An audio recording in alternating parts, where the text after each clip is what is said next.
অপেক্ষা, হ্যাঁ অপেক্ষা। নিকোটিনের দোয়ার আড়ালে ভেতরের পড়ে যাওয়া হৃৎপিণ্ডের আত্মচিৎকারের পরে তাকে আমার করে পাওয়ার অপেক্ষা। কিন্তু না, সে আর ফিরে আসেনি।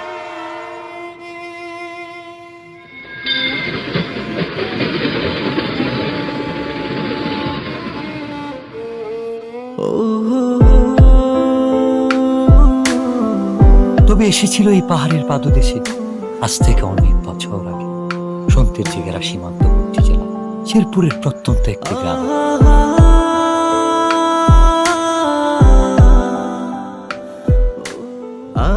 কে এই অতিথি, কে এই কিশোরী, কে এই মায়াবিনী?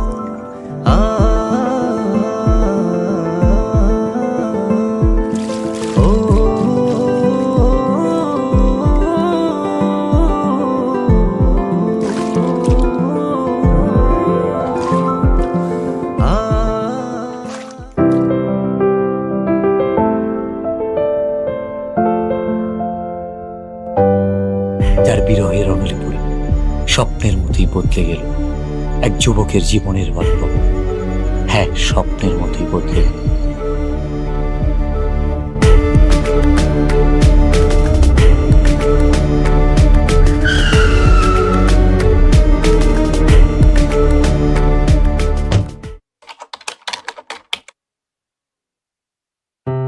খেলাধুলা আর ঘোরাফেরাতে বিভোর হয়ে থাকা ছেলেটার জীবনেও এসেছিল প্রেম।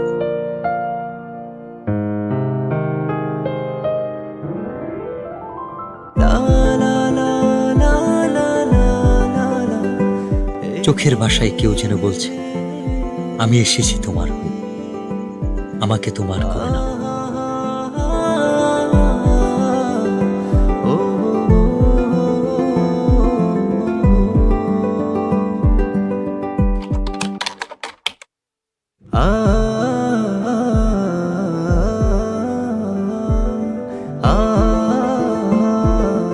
যার সন্ধানে দিন থেকে রাত, সকাল থেকে সন্ধ্যা, কেবল এক পলক দেখার ইচ্ছা। সে এক লজ্জা।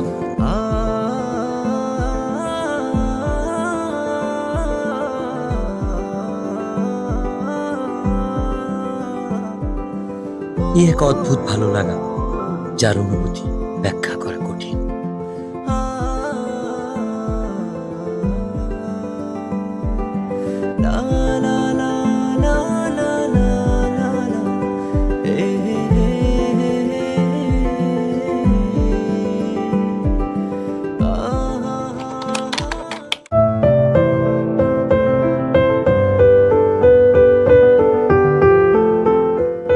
বারবার ফিরে আসি অদ্ভুত একটা টান।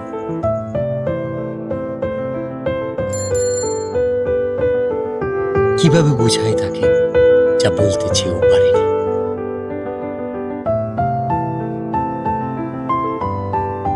আপু, ওই ছেলেটা কে?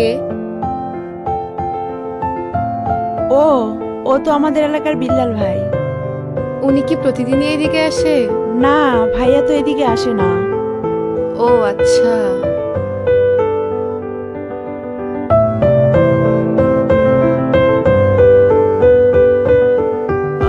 অপেক্ষার প্রহর যেন কাটছেই না।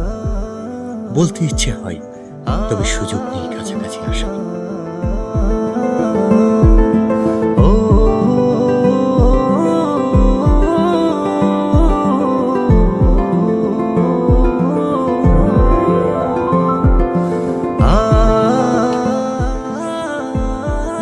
না বলা সব কথা লিখে এনেছি তাই রঙিন চিঠিতে।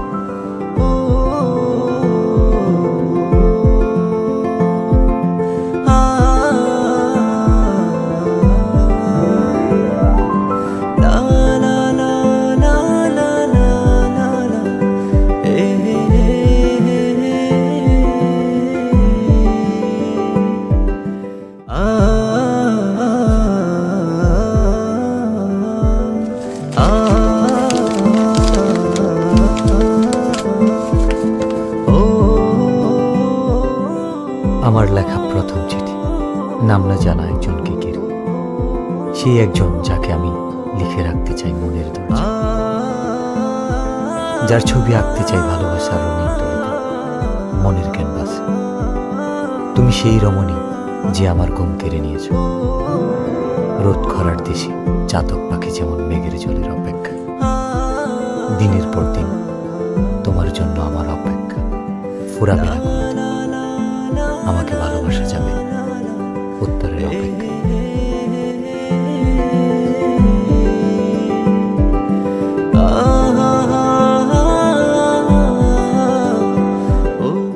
ভর দুপুরে অপেক্ষা, কৌতূহল, উৎকণ্ঠা, অস্থিরতা, মনের দরজায় কেউ বুঝি কড়া নেড়েছে।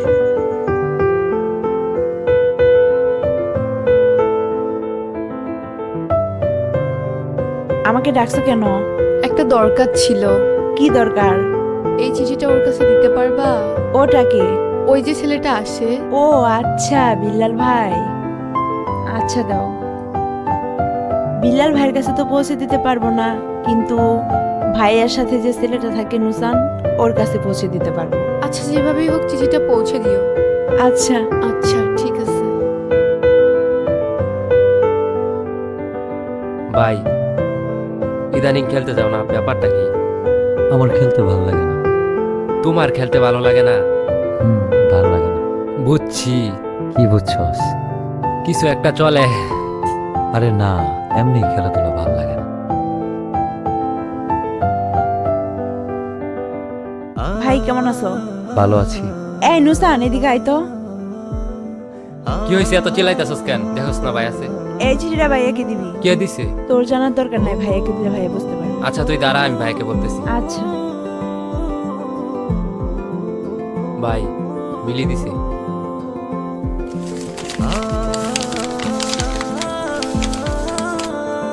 আমিও প্রথমবারের মতো চিঠি লিখলাম, যার ভাবনায় শুধু আমিই থাকি, যে আমার জন্য পাখির মতো ছটফট করে, যার কল্পনা এবং বাস্তবে মনের দরজায় আমিই করা নারী। আপনি সেই পুরুষ যার চোখে মুখে শুধু দেখতে পাই আমার জন্য ভালোবাসা। হঠাৎ আমি বুঝতে পারি কেউ আমাকে মন থেকে চায়, খুব করে। আপনার অপেক্ষা ফুরাবে কিনা আমি জানি না, আপনাকে উত্তরটা জানিয়ে দিলাম। একটাই কথা বলবো, ভালোবাসি।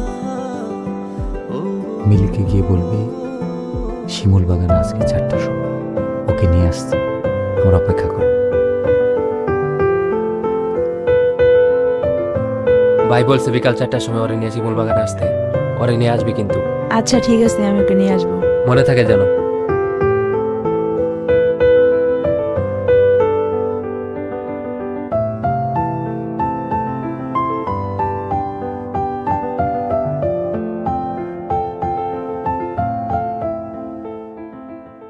আচ্ছা তুই থাক।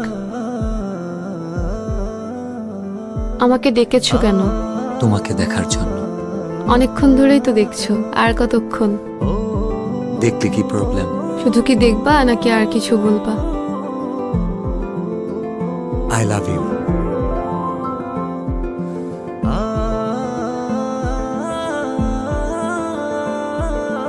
আমি কিন্তু আমার উত্তরটা পাইনি। এটা আমি আমার কাছে সারা জীবন রেখে দিব।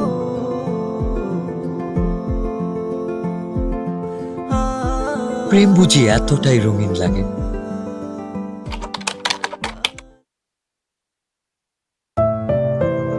তবে রঙিন দিনগুলো হারিয়ে গেল কুয়াশা ভেজা সকালের ন্যায়। কে জানতো এই দেখাটাই হবে শেষ দেখা।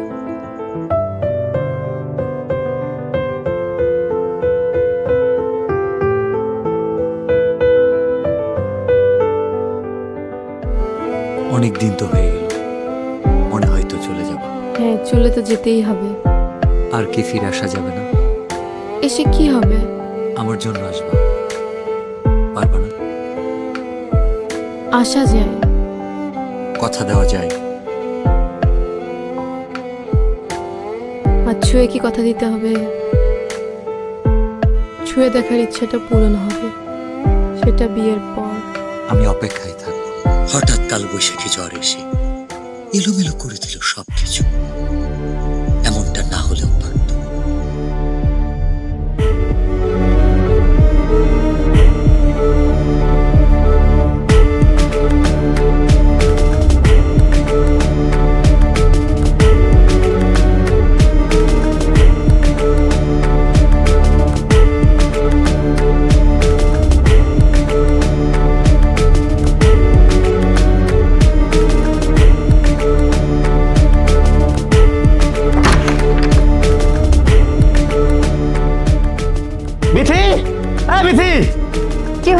চিল্লাচ্ছ কেন?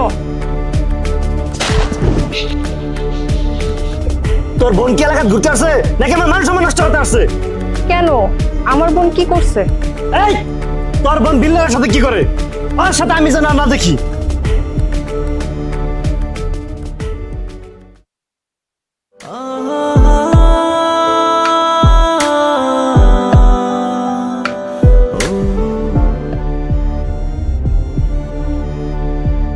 আচ্ছা তাহলে তুমি থাকো, আমি যাই। প্লিজ চলো না, আমার অনেক ভয় লাগতেছে। আমারও অনেক ভয় লাগতেছে। চলো না।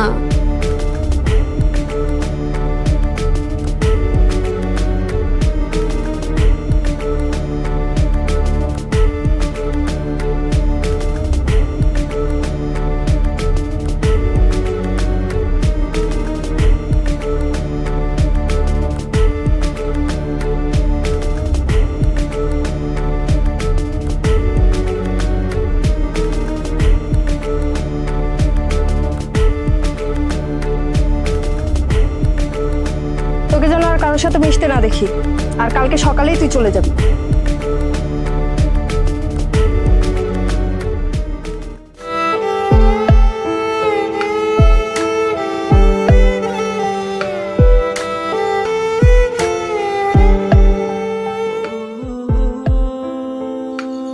অতিথি পাখিটা কষ্ট নিয়ে নিরে ফিরবে, এটা বুঝি তার রেখে যাওয়া শেষ স্মৃতি। চোখের জলে লেখা যে চিঠি, সেটা শুধু একটা কাগজ নয়, হৃদয় গহীনে জমানো কথার উন্মোচন।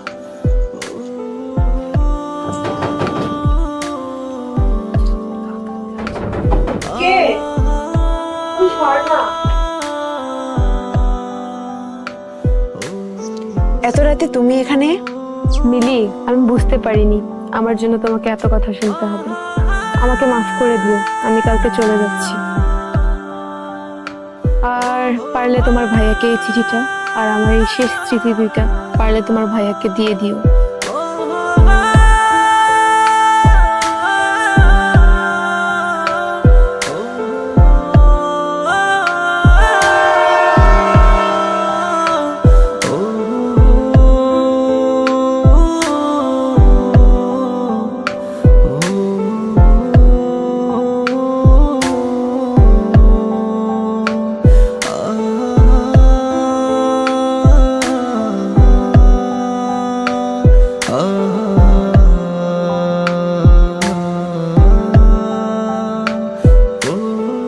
রঙের চিঠিতেও রং নেই, আছে কাছ থেকে দূরে যাওয়ার কোনো একটা ভয়ানক গল্প, যে গল্পের শেষ হবে